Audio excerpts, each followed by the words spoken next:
اس وقت شیطان کا جو سب سے بڑا حملہ ہے وہ ہے فیملی لائف پر. اس فیملی سٹرکچر کو ختم کر دو.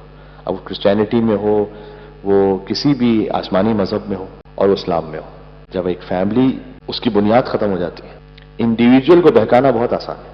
کیونکہ بہت مرتبہ ہم ہو سکتا ہے اللہ کے خوف سے, گناہ سے بچنے کے بجائے فیملی ویلیوز کی وجہ سے بچ جائے. اللہ نے نظام رکھا تھا. اللہ نے کہا ہم نے تمہیں جوڑوں میں خلق کیا.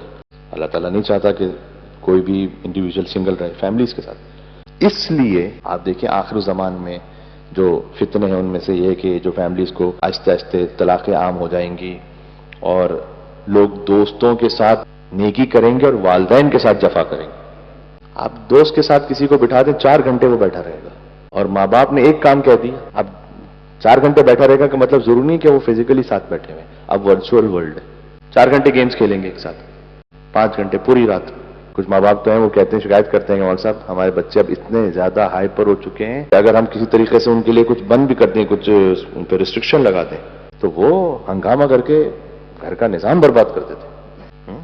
ایک صاحب نے مجھے کہا, میں کہا کہ مولوی صاحب میں نے وائی فائی بند کر دیا تاکہ میرے بچے نے تو گھر کو ریسٹورنٹ بنایا ہوا تھا, خالی اپنے روم میں بیٹھتے ہیں, آتے ہیں باہر ڈائننگ ٹیبل پہ کھانا کھائے پھر اندر چلے گئے, نہ شکل دکھا رہے نہ بات کر رہے. دیکھیں اس میں یہ بھی بات ہے, 2 طرفہ بات ہے.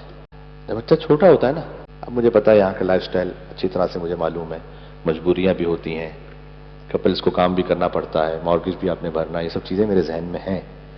لیکن بہرحال جب ہم خود اپنے بچے کو بہت چھوٹا ہوتا ہے اس کو اٹھا کے چائلڈ کیئر میں ڈالتے ہیں نا, اس چائلڈ کیئر بزنس کا ڈائریکٹ تعلق ہے اولڈ ایج ہوم بزنس کے ساتھ. یہ سرکل جو ہے نا اس کو آپ خود سمجھ لیجئے گا.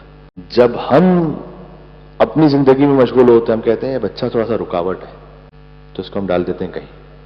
وہ بچہ جب اپنی پروفیشنل لائف میں آتا ہے اس کے ذہن میں ناخودآگاہ ہی ہوتا ہے کہ چاہے میرے ماں باپ ہی ہیں, لیکن اگر یہ میری پروفیشنل لائف میں کہیں پر یا میری فیملی لائف میں یا میری انجوائمنٹ میں کہیں رکاوٹ ہے تو میرے لیے بھی ایک آسان حل ہے.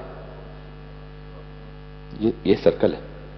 تو آپ اس پہ توجہ رکھیں, جتنا ہو سکے بچے کو اپنے سے قریب رکھیں, اس لیے کہ گیپ ہمیشہ سے فل ہو جاتا ہے, کبھی بھی باقی نہیں رہتا. آپ نے اس گیپ کو دیا نا, آپ اپنی لائف میں ہیں بچے, مطلب کیا ہے مولوی صاحب, میں نے تو اس کو دنیا کی ہر سہولت دے دی. دنیا کی ہر سہولت اس کو نہیں چاہیے, اس کو آپ کے ساتھ وقت چاہیے. ہمارے استاد محترم خود میں کہتے تھے کہ آپ بچے کے ساتھ اتنا کھیلیں کہ بچہ تھک جائے.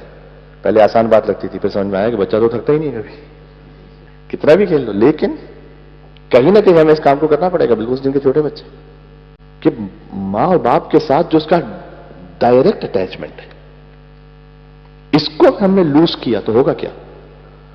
ہوگا یہ کہ پھر وہ اپنی خوشی کو ڈھونڈے گا مثلا اپنے دوستوں کے ساتھ, کہیں آن لائن, کہیں کسی اور جگہ پر.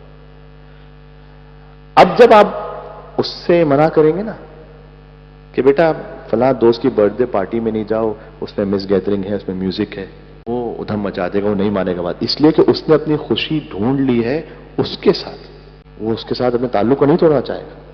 اور یہ میں جوان ساتھیوں سے بھی کہہ رہا ہوں, اگر وہ سمجھ پائیں بات کو, کہ بیٹا یہ بھی ایک ٹریپ ہوتا ہے کہ آپ 4 گھنٹے 5 گھنٹے مثلا گیمنگ میں لگے رہیں, ان فضولیات میں لگے رہیں. تو میں کہتا ہوں کہ سب سے پہلے تو آپ کو یہ آیت پڑھنی چاہیے, والعصر, وقت کی قسم. اتنا امپورٹنٹ ہے آپ کے لیے وقت کہ ان الانسان لفی خسر.